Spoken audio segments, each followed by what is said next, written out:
Hey guys, it is Luke from DLM here, and today we're going to be going through some new 1.4 news. Now, it actually isn't that new. I'm about 20 hours late, but I slept in late and had a busy day, so sorry about that. But pretty much this one is this bit of news is about the new balance patches and the new graphical patches coming to Terraria 1.4.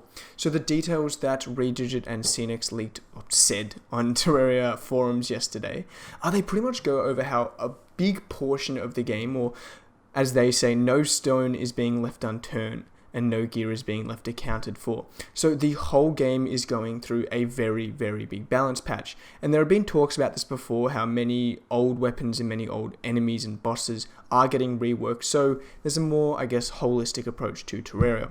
So the first thing they talk about is how Golem is going to most likely be much, much harder. They add this image with the subtitle, "Our friend Golem has some new surprises for you." Going on next, they say the King Slime has now learned how to climb ropes, and the Moon Lord laughs at your pathetic attempts to defeat him by hiding inside boxes. So obviously, these are three ways which players have historically used to cheese bosses easily, or two ways the players have used to historically cheese bosses easily. And I think I'm pretty happy that they're making these bosses uncheesable. I think it just makes gameplay a little bit more interesting, and I can understand why the developers are making it harder to play the game in such an easy way. What is also worth noting, in the final image with Cthulhu, or the Moon Lord, you can see in the top right the mana and the health actually have a gold highlight around them, so God knows what that means. Anyway, moving on further,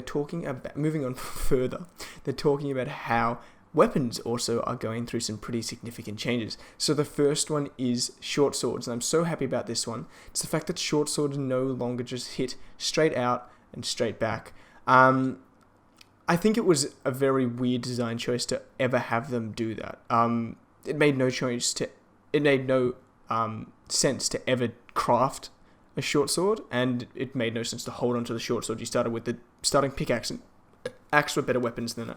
So now you can, hit them in any direction, which is excellent. The next one is Flails, and this is a thought I also had. Flails were kind of left behind when yo-yos were introduced. They kind of did the same thing, except you could hold yo-yos out for longer.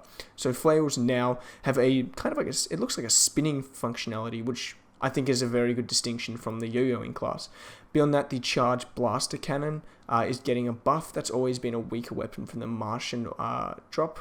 And the Christmas Tree Sword is getting a rework in how it attacks, which again I think is an underused weapon. I don't think I ever used it because it was just that weak. The Medusa Head, which I always thought was a very cool looking weapon, is also getting a buff.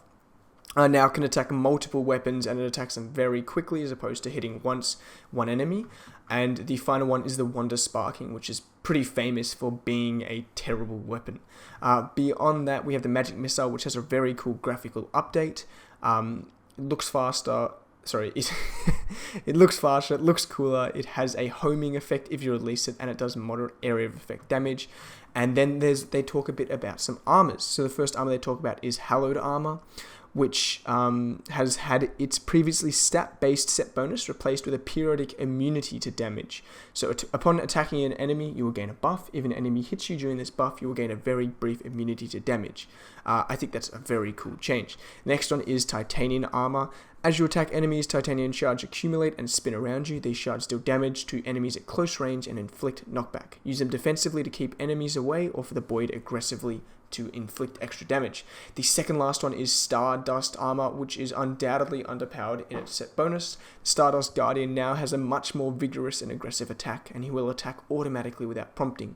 And it's a bit of a reference to I believe JoJo's Bizarre Adventure. The final one they have mentioned here is Solar Armor. So Solar Armor is no longer content to sit at the back of the line. So its set bonus now grants more defense than ever before, along with a passive regeneration effect. Now there's actually some very, very cool graphical overhauls. And as they've said, all this is still ongoing, and they probably don't have all of the ones included here, but a lot of the dungeon enemies, the Queen Bee, the Christmas Everscream, or the Christmas tree, I forgot its name, and some of the chests and rock formations all have upgrades. I'm really, really excited to see these rock formations in-game, because the old ones were a bit, I guess, messy. They look much cleaner and smoother now. And the Christmas tree looks a bit bulkier, which I like. Some of the bosses and other weapons also have animation updates and graphical updates as seen here. Also some of the weapons. I think all these are very cool. And then finally, the minimap backgrounds are much, much nicer. I remember seeing these on Reddit, and there was a discussion going about how they weren't the prettiest things to look at. But I guess that's them being fixed up, and I'm super happy to see that. And the final one they've said here is an upgrade to the ice background biome, which again I think is super, super cool. Now, for those of you who are worried about the fact that it just seems like a lot of changes to existing items in the update, where are all the old items? Are there any new items coming out? Yes, there's still more than 800 new items coming, so don't worry, don't feel like it's just changes, but I'm very excited for these changes as well. I think it's going to be a much cleaner game because of it. I wonder what else they're going to change. I kind of hope they definitely improve. Well, they've already mentioned that they're buffing the celebration and the star cannon. They might also be adding a second star cannon, which I think would be a nice endgame weapon. It's a very cool weapon, the star cannon. Beyond that, I think there are quite a few weapons, enemies, and bosses that could maybe use some smaller balance changes. So leave a comment on what you think could be changed, and I'll see you guys next time.